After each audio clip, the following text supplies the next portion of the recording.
Jadi ada permasalahan, misalnya contoh ketika terjadi sebuah pernikahan dari perempuan yang bilang aku sudah siap dan segala macam. Nih saya mau ajarin ya teman-teman sekalian. Pertama, laki-laki itu dia akan mendengar sesuatu lalu kemudian dia akan bayangin sesuatu itu. Nah, kalau saran saya, kalau teman-teman masih mau dalam pernikahan ini jangan pernah bilang kayak gitu sama suami. Contoh ya, aku tuh memang gak berarti bagi kamu misalnya ya. Aku tuh memang tahu bahwa aku tuh gak bagus bagi kamu. Aku sih udah siap. Jangan, itu justru jadi order buat dia, jadi perintah buat dia. Justru kalau kita sendiri kita harus tahu. Contoh misalnya ya, kita pengen apa dalam pernikahan kita? Fokus aja ke situ.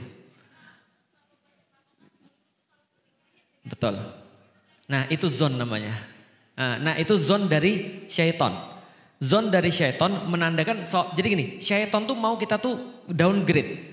Syaitan itu mau kita nggak pede dengan diri kita sendiri. Syaitan tuh mau kita putus asa.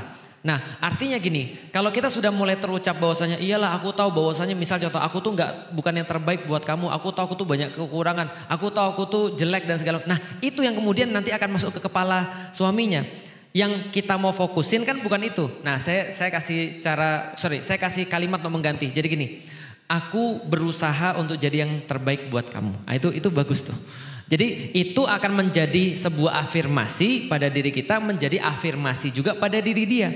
Seandainya memang ada yang seandainya dia memang ada perasaan bahwa kita itu kurang, setidaknya dia tahu bahwa kita berusaha untuk memperbaiki kekurangan-kekurangan kita. Andaikan aku bisa dibimbing sama kamu, aku siap. Itu lebih bagus tuh kata-kata kayak gitu. Jadi kita naruh sebuah harapan pada dia, bukan menjudge bahwa dia pasti benci sama kita. Bisa dipahami ya. Nah jadi laki-laki tuh nerima kata-kata tuh sama. Itu perintah. Mau itu kata-kata positif, mau itu kata-kata negatif. Itu perintah. Contoh ya. Berapa banyak di antara kita sering ngomongin anak-anak dengan perkara-perkara yang kita khawatirkan. Ya enggak sih? Kita fokus pada perkara-perkara yang kita khawatirkan. Daripada fokus pada perkara-perkara yang kita mau untuk dia buat.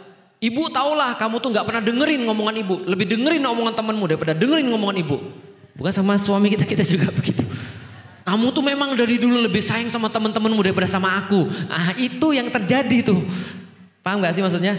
Karena itu kalimat perintah. Nah coba diganti kalimatnya dengan sesuatu yang lebih baik. Lihat bagaimana Bunda Hajar ketika ditinggal sama Nabi Ibrahim. Lebih berat daripada kita pastinya kan ya. Bunda Hajar nanya, kok kamu pergi? Gitu kan ya. Nah Nabi Ibrahim jalan terus. Lalu kemudian Bunda Hajar nanya lagi, kamu mau kemana? Nabi Ibrahim jalan terus. Karena Nabi Ibrahim gak mau jelasin kenapa dia pergi. Yang dia tahu kalau dia menjelaskan nanti dia sedih. Gitu kan ya. Maka dia jalan terus. Tapi lihat Bunda Hajar. Saking pintarnya beliau. Beliau ganti kata-katanya. Apa kata-kata beliau? Ibrahim, apa ini perintah Allah? Jelas ya.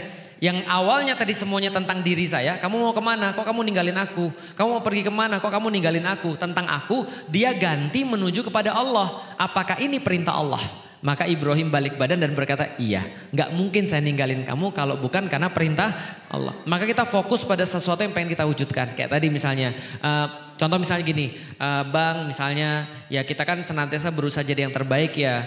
Kira-kira menurut Abang apa yang harus saya ubah? Atau saya harus lebih apa ketika dalam rumah tangga supaya Abang lebih ridho. Nah ini memang harus dilatih omongan-omongan kayak gini. Karena kita itu orang Indonesia gak dibiasakan tuh kayak gitu.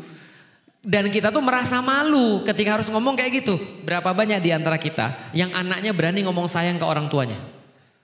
Anak saya juga masih malu. Gitu. Tapi kita latih terus. Assalamualaikum ayah, Abi kangen lo sama ayah. Ayah kangen gak sama Abi? Enggak. Ya udah nggak apa-apa, tapi kita biasain bahwa kita sebagai orang tua itu nggak merasa canggung ketika ngomong sayang, ketika ngomong kangen dan segala macam, ketika ngomong makasih ya dan segala macam. Nah itu nanti akan menjadi pembelajaran bagi anak-anak. Kalau sama anak-anaknya sudah pasti begitu, sama suami itu harus lebih nggak usah malu lagi. Lah jadi gini loh, gimana ya suami itu punya hak yang paling tinggi terhadap istrinya, paham ya? Yang bahkan orang tuanya nggak dikasih, itu dikasih ke suaminya, benar nggak? Orang tua cewek itu nggak boleh ngelihat anak perempuannya telanjang, paham ya? Nggak boleh, aurat. Tapi laki-laki boleh nggak lihat istrinya telanjang?